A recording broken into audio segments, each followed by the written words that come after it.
Everyone, welcome back to Sundari. Thank you so much అండి. మనకి Instagram లో 25K followers వచ్చారు. థ్యాంక్ యూ సో మచ్ అందరికి.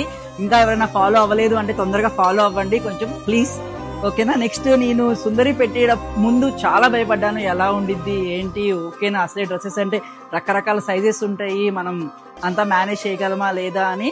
కానీ మీరు ఇచ్చిన రెస్పాన్స్ తో నాకైతే పిచ్చ హ్యాపీగా ఉన్నా, నిజంగా చెప్పాలంటే. చాలా చాలా థ్యాంక్స్ అండి అందరికి. సుందరి విజిట్ చేసి పర్చేస్ చేసిన వాళ్ళందరికీ చాలా థ్యాంక్స్. ఇంకా ఎవరైనా రావాలి అనుకుంటే ఫాస్ట్గా వచ్చేయండి. ఈ 25K అయిన శుభ సందర్భంలో నేను ఒక చిన్న ఆఫర్ పెడదాం అనుకుంటున్నానండి. ఎటు మనకి దివాళీ కూడా ఉంది కాబట్టి ఫ్లాట్ 15% డిస్కౌంట్ ఇద్దాం అనుకుంటున్నాను అండి. ఆన్ పర్చేజ్ ఆఫ్ 5,000, ఎవరైనా 5,000 పర్చేస్ చేస్తే ఫ్లాట్ 15% డిస్కౌంట్ వస్తుందండి. మనము ఏమి రేట్లు పెంచి తగ్గించడం అట్లా ఏం కాదు, మనం ఆల్రెడీ ఉన్న ప్రైజెస్ మీదే ఇస్తున్నాం. చెప్పాలి అంటే చాలా తక్కువ ప్రైజెసే మనం మార్జిన్ కలిపాము కూడా, కానీ ఇంకా ఇవ్వాలి అన్న ఆనందంతో ఇస్తున్నాను అంతే. నాకు ఇంత సక్సెస్ వచ్చింది అన్న ఆనందంలో అంతే. మీరందరూ ఇంకా రావాలి, తీసుకోవాలి అని నేను కోరుకుంటున్నాను. ఈ బ్లెస్సింగ్స్ ఇలాగే నా మీద ఉండాలి, సుందరి మీద ఉండాలని కోరుకుంటున్నాను. Thank you so much.